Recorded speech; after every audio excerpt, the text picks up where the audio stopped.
सुप्रभात बच्चों, कैसे हैं आप सभी। मैं आशा करती हूँ कि आप सभी अच्छे होंगे, अपने घर पर होंगे और स्वस्थ होंगे। मैं कृपाली पीजीटी हिंदी विषय से स्प्रिंगडेल सीनियर सेकेंडरी स्कूल में आप सभी का स्वागत करती हूँ। आज हम पढ़ेंगे कक्षा 3 की पाठ संख्या 7, जिसका नाम है हमारे आसपास का वातावरण। अब इस पाठ में बताया गया है कि आप अपने आसपास के वातावरण को किस प्रकार से देखते हो, किस प्रकार से रखते हो।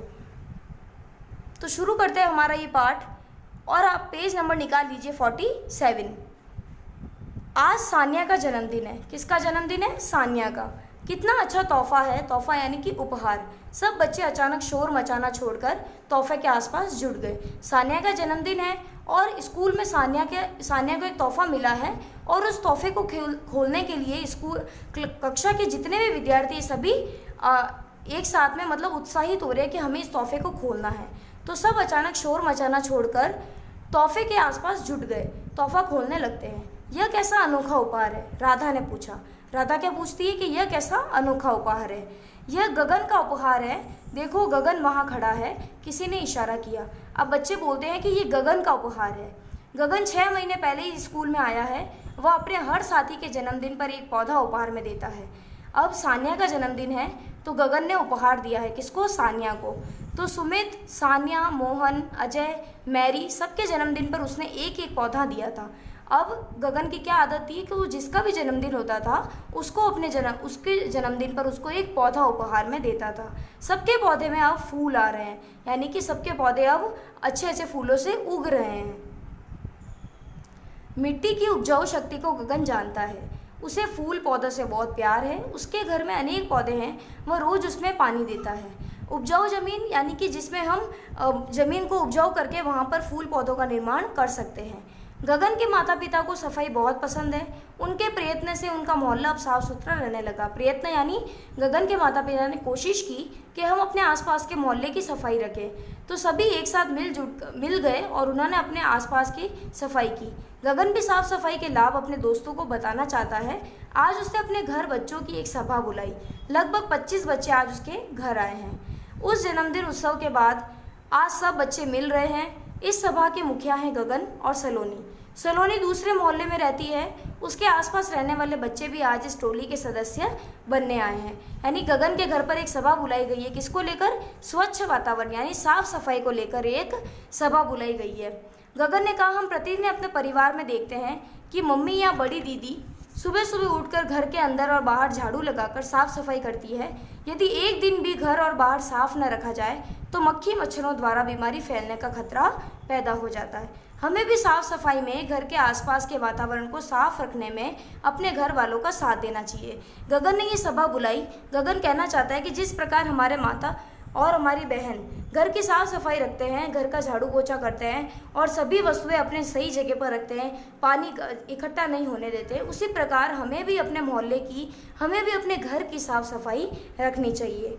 हमें भी अपने घर वालों का इस कार्य में साथ देना चाहिए। हम सब जहाँ तहाँ कागज फाड़कर फेंकते हैं, फल खाकर छिलके रास्ते में फेंक देते हैं, चिप्स और आइसक्रीम खाकर लापरवाही से कूड़ा फैलाते हैं। यानी लापरवाही यानी आपको पता है जानबूझकर आप ऐसा करते हैं। पेड़ पौधों को नुकसान पहुंचाते हैं, फूल पत्ते यूं ही नोच लेते हैं। क्या हमारा यह व्यवहार सही है? अब गगन इस सभा का सदस्य बना है, मुख्य सदस्य बना है, तो वो सब इन बच्चों से पूछ रहा है कि ये जो भी हरकतें करते हैं ये जानबूझकर करते हैं। हम कचरा इधर उधर फेंक देते हैं, जबकि हमें पता है कि हमें कचरे को डस्टबिन में ही डालना चाहिए। फल खाकर उसके छिलके रास्ते में ही गिरा देते हैं।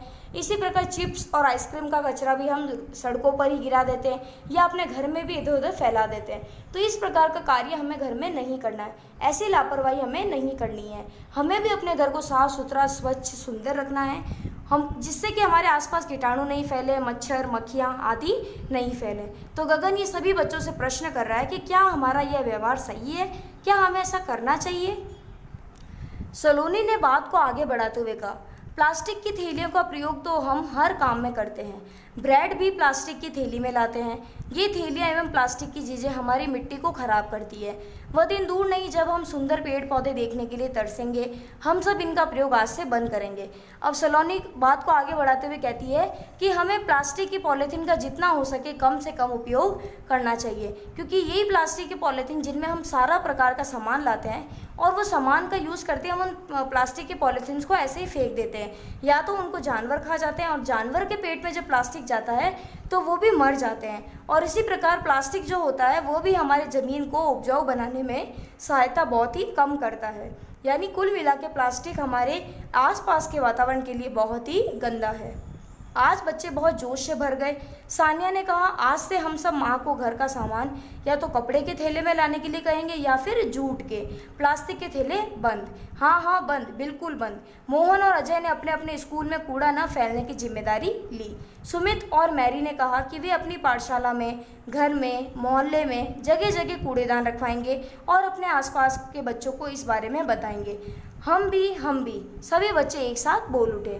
तो इस प्रकार गगन और सलोनी ने जो बैठक बुलाई थी उसके अंदर उन सभी ने बताया कि हमें अपने आसपास के वातावरण को किस प्रकार से साफ सुथरा रखना चाहिए। तो आप भी जहाँ पर रहते हैं, आपका भी मोहल्ला है, वहाँ पर आपके मोहल्ले के सभी बच्चे इकट्ठे होकर सभी जनों को समझा सकते हैं कि हमें अपने मोहल्ले को साफ सुथरा रखना है, यहाँ पर गंदगी नहीं फैलानी है, जितना भी कचरा होता है उसे डस्टबिन में डालना है। जगह जगह हम भी अपने मोहल्ले में डस्टबिन लगवाएंगे। सबसे ये कहेंगे कि आप प्लास्टिक की पॉलीथीन्स का कम से कम उपयोग करो, जिससे कि हमारा वातावरण शुद्ध और सार्थक हो सके। इस प्रकार से हमें गंदगी नहीं फैलानी, ताकि जो मच्छर, कीड़े मकोड़े, जीव जंतु है वो सभी हमारे घर में प्रवेश नहीं कर पाए। तो ये सब नहीं होंगे तो क्या नहीं होगी, बीमारियां भी नहीं फैलेगी। तो इस प्रकार स्वच्छ वातावरण सुखी जीवन के बारे में इस पाठ में बताया गया है। धन्यवाद।